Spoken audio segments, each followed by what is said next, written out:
Okay, so went to the junkyard, found another radiator mount for a V6, so now it squeezes, holds the seams of the tank down perfectly. And we grabbed this radiator hose while we were there just to see how it would work, and it's not bad. It's kind of got the right shape, but I think it needs to be cut down here, and maybe some length taken out in the center here. And then hopefully that'll work. Did get a lower hose put on. Not sure if you can see that. That fit pretty good. I'm not sure if you can see it, but I made a mount basically squeezes these two metal lines that are the transmission cooler lines, and they're not touching anything. I even put some rubber hose on them just to keep them from vibrating. And then they'll connect up to these lines here, but I don't want to do that till I get the exhaust made. So right now I just have them looped together so I could run it.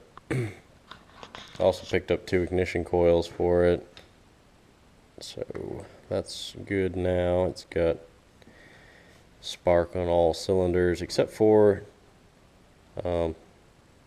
number 4 here doesn't seem to be hitting, or at least all the time. And it's got spark coming out of the coil because I tried checking it with a screwdriver and it shocked me, which is not what I wanted to do. We got plenty of spark. I think the plugs are just shot, so I need to put some new spark plugs in it. We had to put one in on that side, and both of these cylinders were missing. 4 and 6 were missing. I took the plugs out and cleaned them up with some sandpaper and closed the gap up, and that brought 6 back, but 4 still missing. Yeah, I'll probably degrease the whole thing once I get it all put together, so it doesn't look quite so nasty. But it is nice to know that all the wiring works. And so I don't have a battery, so I got the old Dodge here and some really heavy jumper cables going to the main leads on the S10. I started it the other day and didn't have a chance to film it, so sorry you guys missed out on that. I'll show you starting it again if these jumper cables work, because I really don't want to pull the battery back out of the Dodge. It's one of those 31 series and it's held down with brackets, and I just don't feel like it. But I turn this, it's got oil pressure. If I turn the key on, the fuel pump should cycle like that, and we didn't have any fuel leaks, and the computer should have connected, and got our map reading here, and you won't see anything here unless I start it, but coolant temperature says it's 62. There's no coolant in the engine right now, but you know, it's okay to start it up for just a little bit. I figured I'd show you guys it's running. It's loud, of course. I don't know how well they'll pick it up, but this all seems to work. This is one of the Sloppy Mechanics decapped injector tunes, and when I downloaded it, it said the injectors were 80 cc's a piece, but it's actually they're like about 80 pounds on his tune, so that might be because it did warn me that there's a difference in the firmware. So of course the stock 5.3 in this year, it's probably like a 21 or 22 pound injector, so I just changed it to 220 or 230 cc's, and then it fired up after I did that. And the oxygen sensor's not hooked up because I don't have the exhaust, so it's just reading 17 right now. Well, let me see if it'll start on these jumper cables.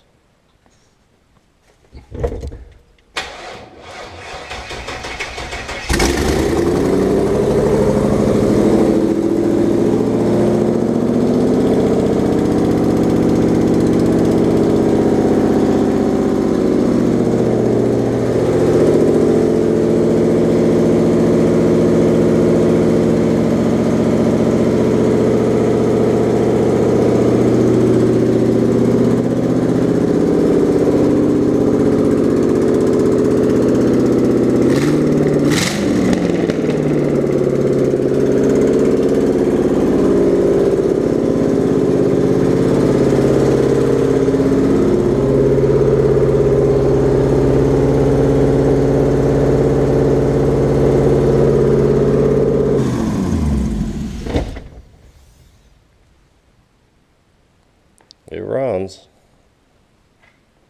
It's loud. Not sure. I might work on making the manifolds today.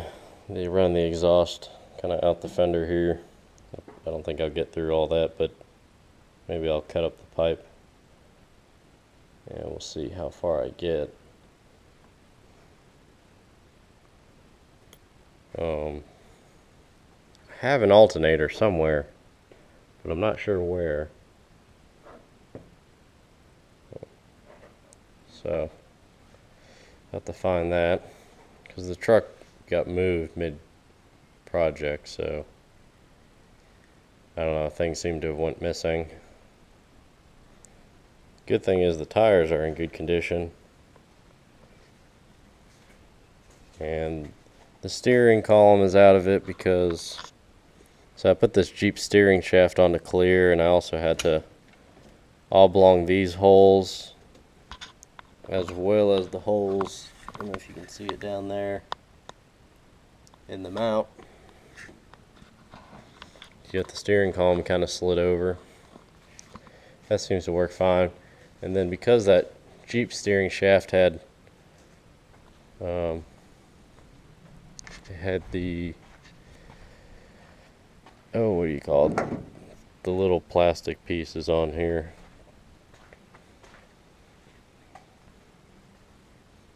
It had these little plastic bushings, I guess, to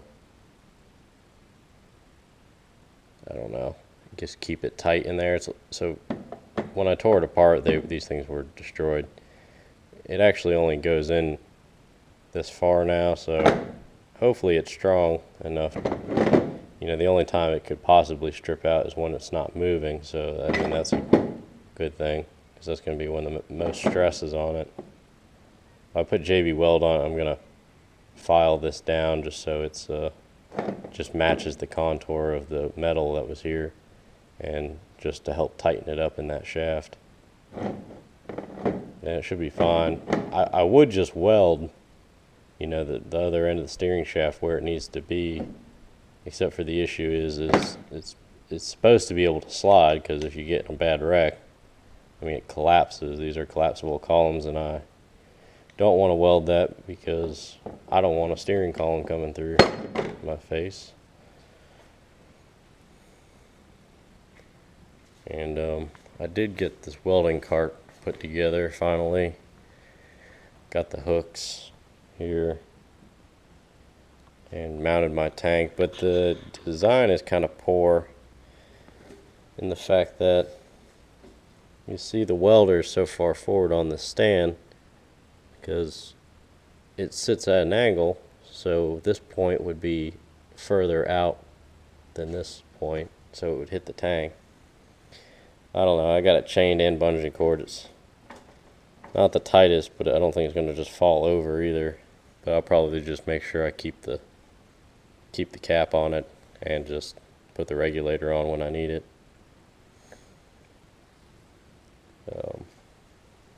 I was going to set the MIG up on top,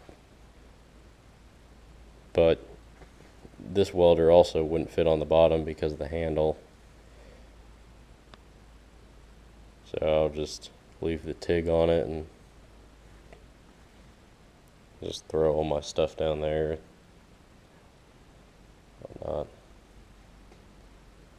The garage is a mess. We're going to build a mezzanine above all this to put all the garbage, you know, the junk that accumulates whenever you have any kind of bit of storage. There's the MIG. Yeah, we got the radiator fan mounted. Got a transmission cooler now. It just needs the line hooked up to it. The transmission is still not bolted to the cross member, so I do need to do that. And the steering, it's almost finished. The drive shaft's the big thing. There was a van at the junkyard with the 4L80 in it and the correct drive shaft, and I was going to get that. It's a lot cheaper to just have a new tube put on the drive shaft than it is to get a whole drive shaft built.